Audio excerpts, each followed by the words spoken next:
We turn next to Washington, D.C., where Simon Marks awaits. And once again, it feels like a doctor's waiting room sometimes, this. We're here to diagnose Donald Trump's latest behaviour. Where would you like to start, Simon? With the BBC writ? I was actually going to start with Rob Reiner, if you don't mind. Absolutely. Why is Trump doing what he's done, do you think? Well, just to answer the question that you were asking before the break, what is Donald Trump doing here? I think Donald Trump yesterday here dramatically overplayed his hand. If you go to Truth Social, where he published that message yesterday, shamefully and disgracefully sullying his own office by expressing the very hostile sentiments that he expressed to both Rob Reiner and his wife, Michelle Singer Reiner, look at the responses, and you will discover that a substantial number of Donald Trump's followers from his Make America Great Again movement urged him to delete that message, said to him that it was inappropriate. We saw yesterday here not a single Republican lawmaker up on Capitol Hill willing to back what he was saying. The only person I could find yesterday who was going to bat for that disgraceful message was the far-right influencer Laura Loomer, who herself is no stranger to inflammatory, irresponsible messaging. Mike Johnson, the Speaker of the House of Representatives, walked away from reporters when they questioned him about it. He didn't even do what he normally does, which is to say, oh, I didn't read it, the president's got a sense of humour. We didn't hear any of that. I think this was of a much bigger magnitude than, for instance, the shameful comments that he made several years ago about Serge Kovaleski, the New York Times reporter who is disabled, because Rob Reiner and his wife had a huge constituency of followers among the Democratic Party faithful, but they also had enormous fans outside the Democratic Party's base. You know, who doesn't love When Harry Met Sally or This Is Spinal Tap or all the other great films that Rob Reiner directed? It's also important to talk about his wife, Michelle Singer Reiner, for a couple of different reasons. First of all, before she married Rob Reiner, she was a photographer. And she happens to have been the photographer who took the famous cover picture of Donald Trump that appears on the Art of the Deal. Now, whether Donald Trump remembered that yesterday before he put that shocking message out or not is unclear. But not only did they have that personal history, but after she married Rob Reiner, just last year, she was one of the co-producers of a documentary called God and Country. And it really stuck in the craw of the Christian nationalists that documentary exposed and investigated, that absolutely lie at the heart of Trump's second term. That documentary, if you go and watch it, and if you haven't seen it, it is well worth a view. God and Country. You can find it streaming on one of the streaming services somewhere. That lifted the lid on the Christian national movement and said to Americans, these people are going to take the country down exactly the path that Donald Trump, J.D. Vance and all of the sycophants within the administration have taken America down since Inauguration Day back in January. So there was definitely personal animus towards her and to Rob Reiner, who also worked on that project and, of course, raised millions of dollars for political candidates, including Kamala Harris, before her former president, Barack Obama, and was an acolyte, you know, a hero of the Democratic Party and progressive causes. But I think he overplayed his hand yesterday, even with his own support base. And I swore off this question probably 6 or 7 months ago, and now you've made me ask you again. Is it likely to change anything, the support base notwithstanding, or will we back to business as usual in a week? I mean, we may be back to business as usual in a week. There were many Trump supporters, I mean, they claimed to be Trump's voters, who were saying on social media yesterday, Mr. President, I voted for you 3 times, but I am deeply, deeply disappointed by this message. You know, the thing about that message is it is so profoundly un-American. I mean, it flies in the face We're about to celebrate next year America's 250th birthday. It flies in the face of every tradition here of not dancing on the graves of your political opponents. People, I mean, in times gone by, presidents who disagreed politically with Rob Reiner and his wife would nonetheless have put out a presidential statement paying tribute to the extraordinary contributions that they made to American society and American life. Now, all of that. And they would have meant it. And they would have meant it, yeah. Because they would have been acting in their role not as head of government, but as head of state. Yes. Remember, the American presidency combines the two roles. Now, all of that went out of the window during Trump's first term. The presidential tributes to Americans of note who passed away disappeared. And to be fair about this, Joe Biden never really brought it back. So if you look at the people that Joe Biden paid tribute to, they were invariably people with whom he had an affinity, particularly ideologically and philosophically. So that era has gone. But this is such an egregious, disgraceful, shameful moment for the presidency in terms of that role as head of state, that I think there are hard-working Americans out there, doesn't matter what political party they back, who look at that and they say, you know what, that is profoundly un-American. Yeah, I mean, to say the very least, it is hideous, almost incomprehensibly hideous, but thank you. Clearly the position that Reiner adopted and Singer Reiner and Michelle adopted was part of the reason why they had collectively burrowed so far under his skin, which I suppose brings us to the BBC. I don't sense that the BBC have burrowed under his skin anywhere near as much as Rob Reiner did. This lawsuit feels a little more opportunistic, perhaps, than that hideous sort of bilious outburst yesterday. Yeah, and there's a curiosity about the timing of this lawsuit. It has been over a month since Donald Trump first threatened to sue the BBC.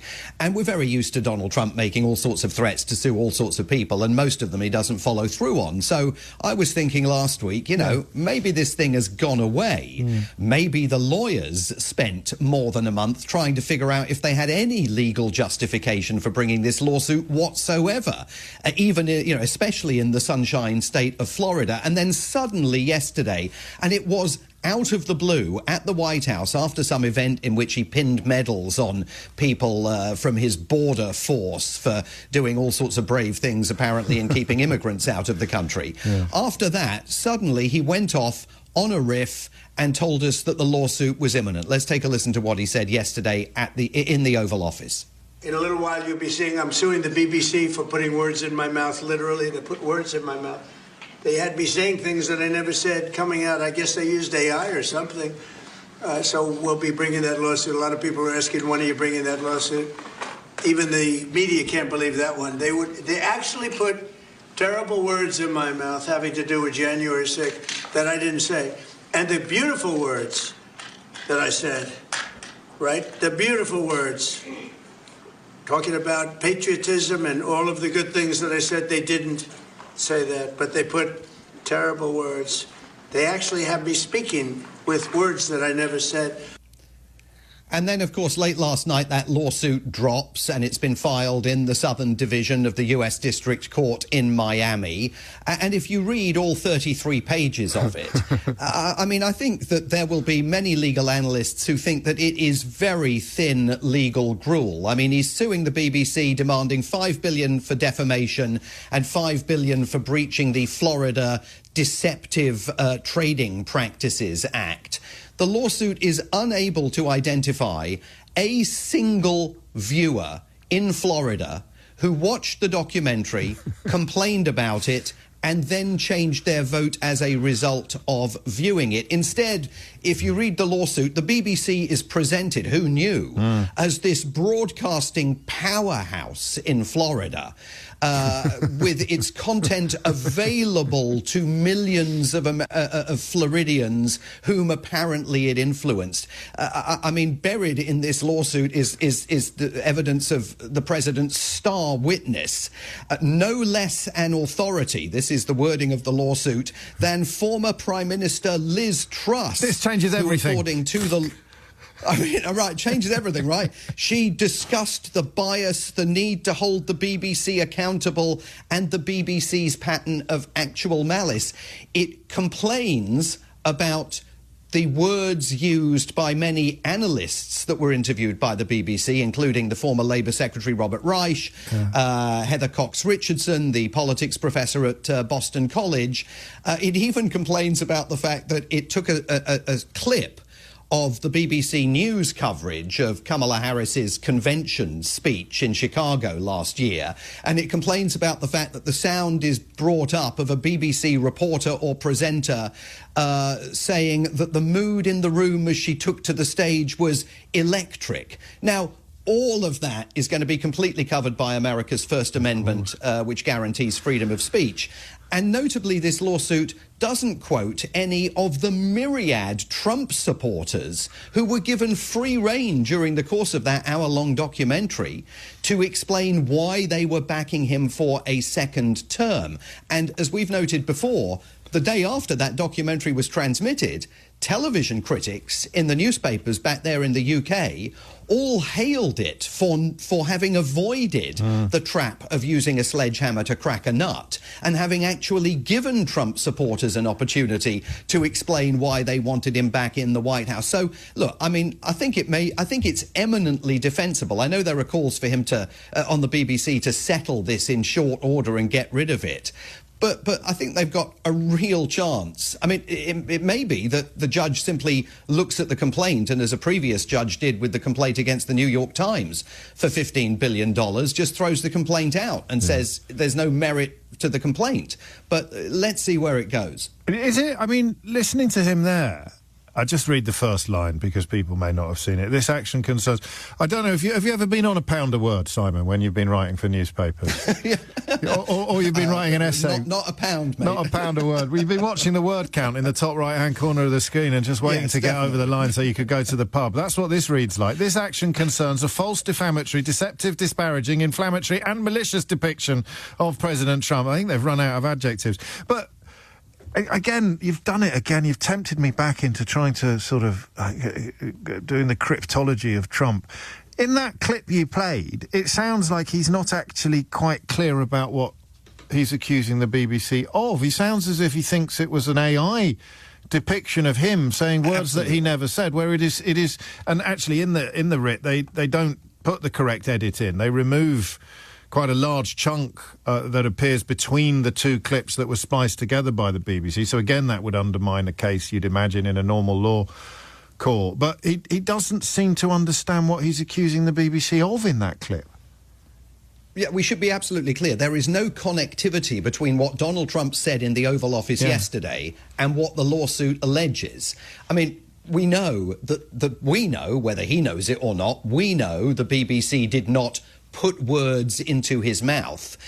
They took two parts of the speech, jammed them together inappropriately and didn't disclose to the audience that that's what they'd done. They certainly didn't use, as he keeps inferring, and he's done this on numerous occasions, they certainly didn't use AI literally to put words into his mouth. And the lawsuit doesn't assert that at all. So those claims are not being advanced legally. And the lawsuit, I mean, you know, this thing runs 33 pages. When the judge down in Florida, a Republican appointee, dismissed the complaint against the New York Times, he made the point that when you bring these defamation lawsuits, the complaints themselves are required to be short, to the point, and very, very clearly identify why the alleged crime aggrieved someone in the jurisdiction in which the alleged behaviour took place. This is another one of these lengthy, bilious legal documents that chucks everything, including the kitchen sink, into the language, refers to Donald Trump's brand as one of the world's great business leaders. You know, the courts have previously shown in Florida. They don't have any truck with that kind of stuff, and it may well be that on this occasion they don't have much truck with this if they choose to go forward to a trial. As I say, so much of the BBC's alleged misconduct looks at first glance as though it's entirely covered by the First Amendment, that they've got the opportunity, I think, to put up a very vigorous defence. And, by the way, so does the British government, if the British government chooses to say to Donald Trump, get your mitts off my public broadcaster. I mean, they could even countersue, but that would be too much to wish for. Yes, they could. As indeed would. Well, they could definitely. Yeah, an appearance from Liz Truss in the witness box I would actually put on pay-per-view, I think, Simon. Thank you. I mean, it's all there, isn't it? It's all unfolding, and as ever, you managed to steer a fairly clear course through the madness for us. So thank you very much indeed for that. Simon Marks, live from Washington, DC. I'm yet to present a programme that would not be adorned by the presence of Simon Marks, but some days it's even more valuable, of course, than others. Make some sense of that if you can.